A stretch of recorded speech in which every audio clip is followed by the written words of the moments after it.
قرآن مجید میں اللہ کریم نے فرمایا وَقُلْ لِلْمُؤْمِنِينَ يَغُضُّوا مِنْ أَبْصَارِهِمْ وَيَحْفَظُوا فُرُوجَهُمْ، اے محبوب آپ اپنے غلاموں سے کہیں کہ اپنی نظریں جھکا کے رکھیں اور اپنی شرمگاہ کی حفاظت کریں۔ ذَلِكَ أَزْكَىٰ لَهُمْ، یہ ان کے لیے زیادہ صاف ستھری بات ہے، نظر جھکی ہو، شرمگاہ محفوظ ہو۔ حضرت امام باقر رضی اللہ تعالیٰ عنہ سے کسی نے کہا حضور مجھے کوئی ایسی نفلی عبادت بتائیں جو سب عبادتوں سے افضل ہو، میں وہ والی کرنا چاہتا ہوں۔ لوگ کوئی وظیفہ بتاتا ہے، کوئی وظیفہ بتاتا ہے، کوئی وظیفہ بتاتا ہے، تو مجھے نہ آپ نفلی عبادات میں سے وہ عبادت بتائیں جو سب سے زیادہ افضل ہو۔ تو امام باقر رضی اللہ تعالیٰ عنہ فرمانے لگے رزق حلال کمایا کر اور شرمگاہ کی حفاظت کیا کر، یہ سب عبادتوں سے افضل عبادت ہے۔ ان دو چیزوں پر توجہ دے۔ پتہ کیا ہوتا ہے کہ انسان جب کسی چیز کو دیکھتا ہے نا، یہ جو حکم دیا گیا نا نظریں جھکا کے رکھو، جب انسان کسی چیز کو دیکھ لیتا ہے اور پھر اسے بھا جاتی ہے، پھر اس کے لیے انسان کا ذہن، دل، طبیعت منصوبہ سازی کرتی ہے۔ مجھے کوئی چیز اچھی لگ گئی، کوئی پہننے کی گھڑی اچھی لگ گئی، اب وہ سب سے پہلے میری نظر نے دیکھی ہے، میری نظر اس پہ ٹکی ہے، تو اب میں کوشش کروں گا، پوچھوں گا کتنے کی ہے، پھر میں کوشش کروں گا کہ اتنے پیسے جمع ہو جائے تاکہ میں حاصل کر سکوں۔ میرا سارا ذہن، میری صلاحیتیں کوشش کریں گی کہ وہ گھڑی حاصل کر لی جائے۔ ہمیں یہ جو حکم دیا گیا تھا نا کہ بد نظری سے بچو، اور بد نظری سے مراد صرف عورت کو دیکھنا ہی بد نظری نہیں۔ علماء سے مسئلہ پوچھ لیجئے گا، بے ریش خوبصورت لڑکا اس ذہن میں بہت سے وسوسے شیطان پیدا کر دیتا ہے۔ پھر اسی طرح کا حکم بے ریش لڑکوں کے لیے، خوبصورت اور بغیر داڑھی کے وہ لڑکے، وہ نوجوان، ان کے لیے بھی ہمارے علماء نے یہی مسئلہ بیان فرمایا کہ ایسے لوگوں پر بھی اگر کوئی شخص اس لیے نظر ڈالتا ہے کہ اس کی نظر میلی ہے، تو اسی حکم کے اندر آئے گا کہ اس نے بد نظری کی۔ نبی رحمت صلی اللہ تعالیٰ علیہ وسلم نے نا اس کے سد باب کے طور پر، آپ مہربانی فرمائیں جی یہ کیمرے شیمرے، یہ ویڈیوز، یہ اسی کو سارا کچھ نہ سمجھ لیں، یہ مائک چلنا چاہیے اور لائٹ آن رہنی چاہیے، اس کے علاوہ باقی سارے کام ہوتے رہتے ہیں۔ اللہ تعالیٰ آپ کو خوش رکھے اور میری بات پر آپ توجہ دیں۔ دوستو ہمیں اس کے سد باب کے طور پر چند چیزوں کا شریعت اسلامیہ نے حکم دیا۔ ایک تو یہ کہا کہ اپنی نظر کو جھکا کے رکھا جائے، انسان کی نظر بے دریغ ادھر ادھر نہ اٹھے، وہ اپنی طبیعت میں کوئی ایسا ہیجان پیدا کرنے سے ہی بچے کہ وہ میلی چیزوں کو دیکھے۔ پھر اس کے ساتھ ساتھ عورتوں کو حکم دیا گیا کہ وہ باپردہ رہیں، اپنی زینت کو ظاہر نہ کریں۔ ہمارے زمانے کے اندر عورتیں اپنی زینت کو ظاہر کرنے میں اس قدر زیادہ عروج پکڑ گئی ہیں کہ کوئی انہیں منع کیا کرے، وہ لوگ جنہوں نے منع کرنا تھا وہ خود اس جرم میں شریک ہو جاتے ہیں۔ عورت کے لیے یہ حکم تھا کہ وہ بن سنور کے باہر نہ نکلے، اپنی زینت اپنے خاوند کے علاوہ کسی پر ظاہر نہ کرے۔ اب آپ یہ دیکھیے کہ یہ مردوں کی بہت بڑی ذمہ داری تھی کہ وہ خواتین کو اس پر سمجھاتے اور قائل کرتے، ان کی توجہ اس بات پر دلاتے کہ تمہارا اپنی زینت کو چھپانا تمہارے لیے فائدہ مند ہے۔ جدید ہمارا جو سیکولر طبقہ ہے وہ یہ کہتا ہے کہ پردہ عورت کے لیے قید ہے، تو ہم یہ کہتے ہیں کہ رات کو جو آپ تالا لگا کے اپنے گھر کو اندر سے سوتے ہیں اور سارے کباڑ آپ بند کر لیتے ہیں، تو کیا آپ قید ہو کے سوتے ہیں؟ جب آپ نے سارے تالے لگائے، میری طرف توجہ کریں جی، آپ مہربانی فرمائیں، موبائلوں پہ کم دھیان دیں، اتنا تو وقت ہی نہیں ہے، مجھے رخصت ہونا ہے آپ سے۔ کیا جب آپ سارے دروازے بند کرتے ہیں گھر کے اور ساری کھڑکیاں بند کرتے ہیں اور تالے لگا کے آپ چابیاں بھی چھپا لیتے ہیں، تو کیا آپ اپنے گھر میں قید ہو رہے ہوتے ہیں کہ محفوظ ہو رہے ہوتے ہیں؟ بول کے بتائیے. چلے کچھ بھی نہیں ہوتا, اگر آپ بولیں گے تو میرا وعدہ ہے کچھ بھی نہیں ہوگا. قید ہوتے ہیں کہ محفوظ ہوتے ہیں؟ او خدا کے بندے, قید ہونا اور بات ہے, محفوظ ہونا اور بات ہے. بس اس باریک نقطے کو سمجھ لیں کہ عورت جب پردہ کرتی ہے تو وہ قید نہیں ہوتی, وہ محفوظ ہوتی ہے. وہ گندی نظروں سے, میلے کچیلی نظروں سے اپنے آپ کو محفوظ کرتی ہے. حدیث سنیے, بہقی میں موجود ہے. امام بہقی فرماتے ہیں کہ لعنت اس پر جس نے بری نظر سے دیکھا. حضور فرماتے ہیں لعنت اس پر جس نے دیکھا, اور فرمایا لعنت اس پر جسے دیکھا گیا. جس نے دیکھا اس پر بھی لعنت, اور جسے دیکھا گیا. اس کا کیا مطلب ہے؟ اس کا مطلب یہ ہے کہ جو بندہ بن سور کر تیار ہو کر, جو عورت بن سور کر تیار ہو کر باہر نکلی ہی اس لیے تھی کہ مجھے دیکھا جائے, اس کے ذہن میں یہ بات تھی مجھے دیکھا جائے, تو حضور فرماتے ہیں اس پر بھی لعنت ہو. مجھے بتلائیے نا, یہ جو عورتیں نئے کپڑے پہن کے اور بھڑکیلے قسم کا فیشن کر کے باہر نکلتی ہیں, کس مقصد کے لیے نکلتی ہیں؟ شادی بیاہ اور دیگر تقریبات میں جو جایا جاتا ہے اس کے پیچھے مقصد کیا ہوتا ہے؟ کیا وہ اس لیے جاتی ہیں کہ صرف میرا خاوند مجھے دیکھے, صرف اس لیے کہ میرا شوہر مجھے دیکھے, اس لیے جایا جاتا ہے؟ اس کا مقصود کیا ہے؟ اور پھر جو آ کر کے تبصرے کیے جاتے ہیں کہ فلاں نے میرے آج کپڑے کو دیکھا, میرے ڈیزائن کو دیکھا تو وہ دیکھتی رہ گئی. اس کا معنی کیا ہے؟ کچھ جگہ تو ایسی ہیں نا میرے بھائی جہاں ہم غیر محتاط ہوتے ہیں تو حالات خراب ہوتے ہیں. ایک ذرا کم کریں گے. کچھ جگہ تو ایسی ہیں جہاں ہم پہلے خود کوئی ایسی چنگاری جلاتے ہیں کہ جس سے پھر لاوا پکتا ہے اور حالات خراب ہوتے ہیں. تو پردے کا جو خاص حکم تھا, پردے کے تعلق سے جو خاص چیزیں تھیں, مجھے آپ کیا لینے دیں, آج آپ کیا لینے دیں کہ وہ پابندی دیندار لوگ بھی نہیں کر سکے. انہوں نے بھی توجہ نہیں کی, انہوں نے بھی خیال نہیں کیا. مثلا ایک اسلامک پروگرام چل رہا ہے اور دینی سوال اور جواب ہو رہے ہیں, اور مفتی صاحب نے اور علامہ صاحب نے اور فلانے صاحب نے بتانے, تو وہ کوئی لڑکا بھی پوچھ سکتا تھا اس پروگرام میں لڑکی کا کیا کام تھا. اس کو ایز اے اسپیشل بٹھا کے اس سے سوال جواب کرنا معنی کیا ہے؟ سمجھ نہیں آتی بات کی, مطلب کیا ہے اس بات کا بھائی. اور بھی لوگ دلیل کے طور پر پیش کرتے ہیں جی فلانے صاحب بھی بیٹھتے ہیں. تو میں نے کہا فلانا صاحب دین کے لیے دلیل نہیں ہے, دین کے لیے رسول پاک کی ذات دلیل ہے. نبی کریم صلی اللہ تعالی علیہ وسلم نے جہاں حد فاصل قائم کر دی ہے, وہاں اس حد کو کوئی بھی توڑے, وہ میں بھی توڑوں تو غلط ہوں, کوئی بھی توڑے, اس لیے کہ معیار حضور کی ذات. پیران عظام کا سلسلہ ہے, پیران طریقت کا, تو اللہ خیر فرمائے, ان کا بھی الگ ماحول ہے.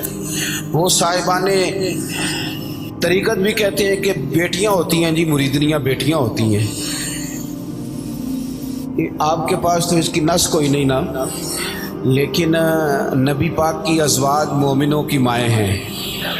اس پر تو قرآن کی نص موجود ہے نا کہ وہ مومنوں کی مائیں ہیں تمہاری. تم تو کہہ رہے ہو نا بیٹیاں ہوتی ہیں, بیٹیوں جیسی ہیں, ہو گئی تمہاری بات, تم نے کر لی, پر اس پر تو نص موجود ہے نا. اس پر تو قرآن مجید کی واضح بین محکم آیت موجود ہے نا کہ یہ نبی کریم کی جو ازواج ہیں یہ مومنوں کی مائیں ہیں. لیکن حضرت ام سلمہ رضی اللہ تعالیٰ عنہ فرماتی ہیں ہم بیٹھی ہوئی تھی تو نابینا صحابی حضرت عبداللہ ابن مختوم آئے تو نبی کریم نے فرمایا پردہ کرو. پیر صاحب یہ ماں ہے مومن کی, اور وہ ماں جسے قرآن نے ماں کہا ہے, حضور نے فرمایا پردہ کرو. ایک مسئلہ ذرا اور بھی دیکھنا, یہاں ایک بات اور بھی سمجھنا. پردہ کرو یا رسول اللہ وہ تو نابینا ہے, تو نبی پاک علیہ السلام نے فرمایا تمہیں تو نظر آ رہا ہے نا. ایک بات اور ذرا یہاں ٹھہر کے سمجھنا کہ صرف مرد نے ہی نہیں رکنا عورت کو دیکھنے سے, عورت نے بھی رکنا ہے مرد کو دیکھنے سے. حضور نے فرمایا تم پردہ کرو, تم اپنی آنکھوں کو روکو. معنی کیا ہے کہ اگر مرد نے عورت کو, مطلب وہ بیوی کہتی ہے جی میں با پردہ ہوں, آپ کس قسم کی با پردہ ہیں؟ کہتے ہیں میں برقع پہنتی ہوں, نقاب بھی کرتی ہوں, پھر سارا بازار گھومتی ہوں, پھر میں سویرے کونے شروع ہوتی ہوں اور آخر تک جاتی ہوں. भाई ये कौन सा बापर्दा मिजाज है, ये कौन सा बापर्दा मिजाज है कि आप हर दुकानदार के साथ जाके बहस करती हैं, हर एक के साथ कलाम करती हैं, हर एक को बताती हैं कि फलां मौके पर फलां चीज भी मैं लेने आई। आपको हुक्म तो ये दिया गया था कि बिला जरूरत आपको घर से ही नहीं निकलना, और बड़ी मजबूरी के साथ भी निकलना है तो फिर भी आपको बड़ी माकूल बात करनी। और फिर कुरान मजीद ने तलकीन की कि औरत मीठी बातें भी नहीं करेगी। मर्द के लिए हुक्म है ना कि वो बड़ा मीठा बोले, अच्छा बोले, लेकिन औरत अगर गैर महरम के साथ बात कर रही हो तो मीठा ना बोले, ऐसा लहजा इख्तियार ना करे कि सामने वाले को दिलचस्पी पैदा हो और उसके दिल में कोई कजी आए। वो दो टोक सी मुख्तसर सी जामे सी बात करे, मुताज जितने कम लफ्जों में बयान कर सकती है वो करे।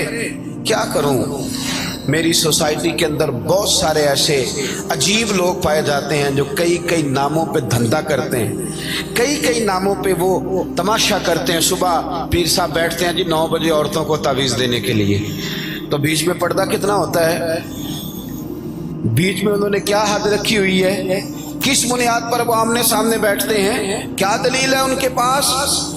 किसी ने पूछा था दरवेश से कि अगर औरत और मर्द नेक हों तो फिर भी इकट्ठे नहीं बैठ सकते, तो रब के बंदे ने फरमाया कि अगर पढ़ाने वाले जुनैद बगदादी हों और पढ़ने वाली राबिया बसरी हों तो फिर भी बगैर पर्दे के बैठने की इजाज़त नहीं। तो जब इतने लोगों को इजाज़त नहीं है तो पीर साहब को किसने इजाज़त दे दी।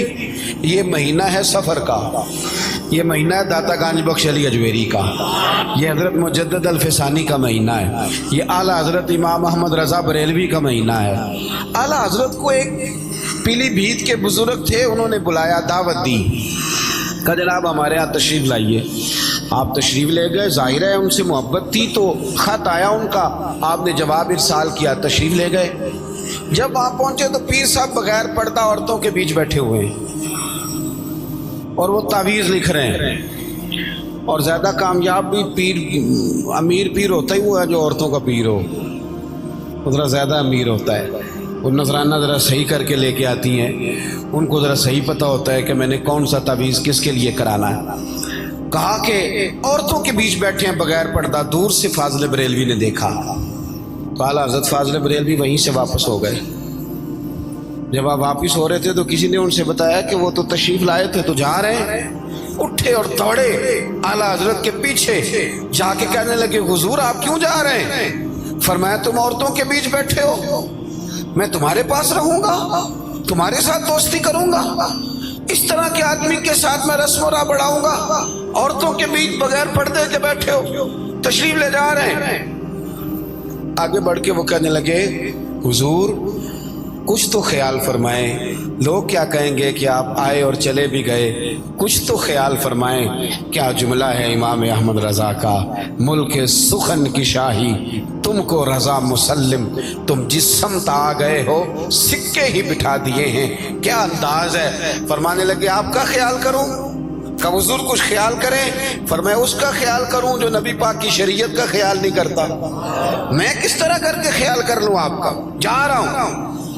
वो भी कोई अल्लाह के बंदे थे, कहने लगे हाथ बढ़ाइए, आज के बाद तौबा करता हूँ, आइंदा बगैर पर्दे के बीवियों के बीच नहीं बैठूंगा। तो फाजिल बरेलवी कहने लगे अगर आप तौबा करते हैं तो फिर सीना में लाइए, आप तौबा करेंगे तो हम आपसे प्यार करेंगे। भाई जिंदगी में कुछ चीजें तय कर दी दीन ने, वो तयशुदा चीजों में कोई अपनी मर्जी का तर्जुमा करने की कोशिश न करे, कोई अपनी मर्जी का। याद रखना आज तक जुल्म और ज्यादती के और बच्चों के साथ ज्यादती के जितने केस दायर हुए आप टटोल के देख लें, कोई अपना ही निकला, कोई मोहल्लेदार ही निकला, कोई करीबी निकला। अब्बा जी कहते हैं वो बच्ची कजन के साथ बैठी हुई है, मुझे एतबार है अपनी बच्ची पे,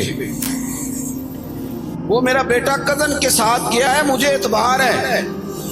वे जिसे अल्लाह रसूल ने गैर महरम कह के एतबार नहीं किया, कोई नहीं समझ आई आपको मेरी बात, जिसको रब रसूल ने गैर महरम कहा और एतबार, गैर महरम कहा, गैर महरम और एतबार नहीं किया, जिस पर रब रसूल ने एतबार नहीं किया तूने कैसे कर लिया है। जिस पर अल्लाह रसूल का एतबार था, तेरा भी बस एतबार उसी पर। इतना खौफनाक जुमला कि मुझे एतबार है। अब क्या बात करते हैं साहब? याद रखें, मेरे रसूल पाक सल्लल्लाहु ताला अलैहि वसल्लम ने एक बात हमें समझाई है, उसको आप समझें। माना ये नहीं कि आपको बुरे आदमी है, माना ये नहीं कि जिससे ये बात हो रही है कि वो कोई बुरा आदमी है। हुजूर ने समझाया क्या है? अल्लाह के प्यारे रसूल सल्लल्लाहु ताला अलैहि वसल्लम इरशाद फरमाते हैं, जहां मर्द और औरत अकेले हो ना, ऐसा नहीं था कि ये बुरे थे या बुरे इरादे से गए थे या बुरी सोच पहले से मौजूद थी। हुजूर फरमाते हैं जहां मर्द और औरत अकेले हों, वहां तीसरा शैतान होता है, वो फटाफट वहां पहुंचता है, फटाफट।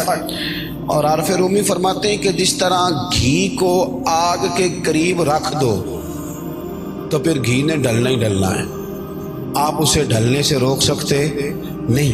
इसी तरह जवान लड़के और लड़की को जब आप आज़ाद छोड़ देंगे तो फिर आप कहें कि नहीं मुझे एतबार है, तो आपकी ये बात ही सिरे से गलत है। इसलिए कि जब घी आग के करीब रखा जाए तो फिर आप घी से कहें कि वो ढले ना, ये हो सकता नहीं। चीज़ों को समझें, अपने उन मामलात के अंदर ज़रूर कुयूद बरकरार रखें, वहाँ ज़रूर फासला रखें जहाँ फासला रखने का शरीयत ने हमें हुक्म इरशाद फरमाया है। पर्दा तो हुस्न है, पर्दा तो वकार है, पर्दा तो जीनत है। देखो,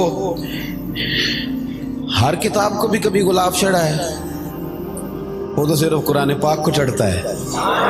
दुनिया में कितनी इमारतें बनती हैं, कभी किसी को गुलाब चढ़ा है? वो तो सिर्फ खाना काबा को चढ़ता है। दुनिया में कितनी औरतें बसती हैं, सारी पर्दा नहीं करती, बस सैयदा फातिमा की कनीज़ें पर्दा करती हैं, सैयदा आयशा सिद्दीका की कनीज़ें पर्दा करती हैं। पाक पर्दा खवातीन, बाहया नौजवान। मिल्लत के जवानों, एक बात और ज़हन में रखना, मोहम्मद बिन कासिम जब यहाँ आए ना, तो जाहिर है कि वो ना ज़ुबान जानते थे हिंदुस्तान की और ना रस्तों से आशना थे। राजा दहर से मुकाबला था। एक नई जगह जाके इंसान ने जब लड़ना हो, उसे ज़मीनी हक़ाइक़ भी पूरी तरह मालूम नहीं होते, तो इंसान थोड़ी दुश्वारी महसूस करता है। एक बुज़ुर्ग से मुलाकात हुई तो मोहम्मद बिन कासिम 17 साल का नौजवान। हमारे मुल्क में तो एक नई कहानी छिड़ गई है कि 18 साल से पहले कोई कलमा ही नहीं पढ़ सकता। ये उन्होंने छेड़ी है जिनको आप वोट देते हैं, उन लोगों ने छेड़ी है। सिंध असेंबली में तो मैंने सुना है कि मामला काफ़ी आगे निकल गया, पर तोले जा रहे हैं कौमी असेंबली में भी लाने के लिए। खुदारा कुछ तो सोचें, ये तो दुनिया के किसी बड़े लिबरल किस्म के मुल्क में भी कानून नहीं है। तब्दीली मजहब का जो रंग आप भरने जा रहे हैं, आप क्या साबित करना चाहते हैं दुनिया को? आप क्या बताना चाहते हैं? मैंने पहले भी कहा था, फिर कहता हूँ, दीन दुश्मनों से जो हो सकता है वो कर लें। ये रसूलुल्लाह का दीन है, ये दुनिया में आया ही गालिब होने के लिए, और इस्लाम की फितरत में, कुदरत में लचक दी है, उतना ही ये उभरेगा जितना के दबा दोगे। इसके मिजाज में फैलना है। दीन हमारी वजह से नहीं फैल रहा, मौलवी, पीर, सूफी, दरवेश, आलिम, फाजिल की वजह से नहीं फैल रहा। ना ना, ये तो छोटी सी कोशिश करते हैं, वो भी अल्लाह करे खुलूस से हो जाए। दीन तो अपनी सच्चाई की वजह से फैल रहा है, ये तो अपनी सच्चाई की वजह से, इसके मिजाज में फैलना है तो ये फैल रहा। तो 17 साल तो उम्र थी सिर्फ मोहम्मद बिन कासिम की जब यहाँ आ गए थे। तो आप तो कहते हैं 18 साल वाला कलमा ही ना पढ़े, तो 17 साल में जिहाद करने भी आ गए। अब चढ़ती जवानी है, नौजवान है, यहाँ आए, राजे दहर से मुकाबला, एक बुजुर्ग से मुलाकात हुई। मोहम्मद बिन कासिम परेशान है। बाबा जी बोल के कहते हैं, पुत्र क्या मसला है? कहने लगे, बाबा जी परेशान हूँ, मुकाबला नई जगह पे है, नए लोग हैं, कैसे काम चलेगा? वो बुजुर्ग कहने लगे, चल मैं भी तेरे लिए दुआ करूँगा तो हौसला कर, खैर होगी। 2-4 दिनों के बाद फिर मुलाकात हुई। जंग के बादल मुंडला रहे थे, फौजें अपनी अपनी कमान संभाल रही थी, तैयारियां उरूज पे थी। मोहम्मद बिन कासिम बड़े हशाश बशाश, जुब्बा पहन रहे, इमामा बांध रहे, तलवार थाम रहे। बुजुर्गों ने कहा, पुत्र बड़े मुतमईन नजर आते हो, परसों तो डरे हुए थे। तो कहने लगे, बाबा जी मैंने ना पता करा लिया है, 2 घंटे शायद पूरे राजा दहर मेरे मुकाबले में ना ठहर सके, इससे ज्यादा नहीं। 2 घंटे से ज्यादा नहीं ठहर सकता। वो गया, वो कहने लगे खुदा के बंदे तेरे पास कौन सा ऐसा थर्मामीटर है जिससे तूने मालूमात कर ली सारी, कौन सा मैप है जिससे तू फौरन माप के बता रहा है कि 2 घंटे। कहने लगा जनाब मैंने पता करा लिया है, नजर का गंदा है वो नजर का गंदा है, उसकी तो खाला की फुफ्फो की मामू की बेटियां उसकी गंदी नजर से नहीं बचती। मैंने पता करा लिया है जिनकी नजरें गंदी हो वो मैदानों में रहने के काबिल नहीं होते।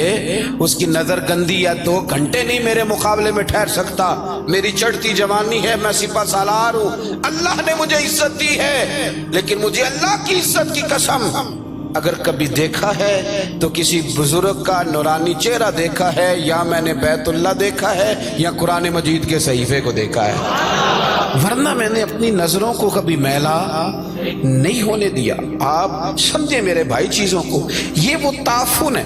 और आप ज़हन बनाए, अपना ज़हन बनाए। मैं अक्सर एक मिसाल अर्ज करता हूँ दोस्तों को, गोश्त आप खा रहे थे और बड़ा मज़ेदार गोश्त था, बड़ा मज़ेदार था, आपको जायका आ रहा था, 2 4 5 लुक़मे आपने खाए तो लजीज लगा। फिर किसी बंदे ने आपके कान में कह दिया कि सदके का है, उसका जायका मुंह में बदल जाता है कि नहीं? हाँ ना तो करो ना।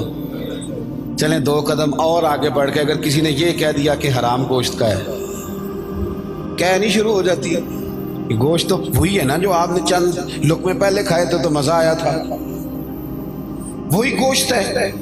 और चंद लुकमा बाद जब किसी ने कहा सदके का है तो उसका जायका ही बदल गया मुंह में। फिर जब किसी ने कहा हराम है तो आपको क्या आने लगी, आपका वजूद और आपका पेट कबूल करने से इनकार कर रहा। क्यों? इसलिए कि आपका ज़हन क्लिक करता है कि ये हराम है, ये मेरे लिए जायज़ है। अल्लाह करे आपको समझ आए मेरी बात। जब इंसान का ज़हन तय कर ले कि ये चीज़ हराम है तो फिर वो कभी भी उसे लुत्फ और जायका नहीं देती। शर्त ये है कि वो तय कर ले, शर्त ये है कि वो तय कर ले।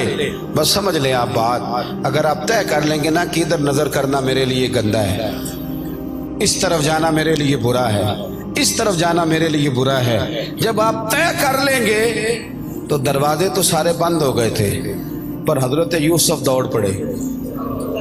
हजरत यूसुफ दौड़ पड़े कि मालिक जो काम मेरे लिए ठीक नहीं मैं कर सकता। दरवाजे तो बंद थे लेकिन वो दौड़ पड़े ना, फिर जिधर जिधर गए रब करीम ने वो सारे दरवाजे खोल दिए। शर्त ये है कि आप तय कर लें कि ये चीज़ मेरे लिए ठीक है।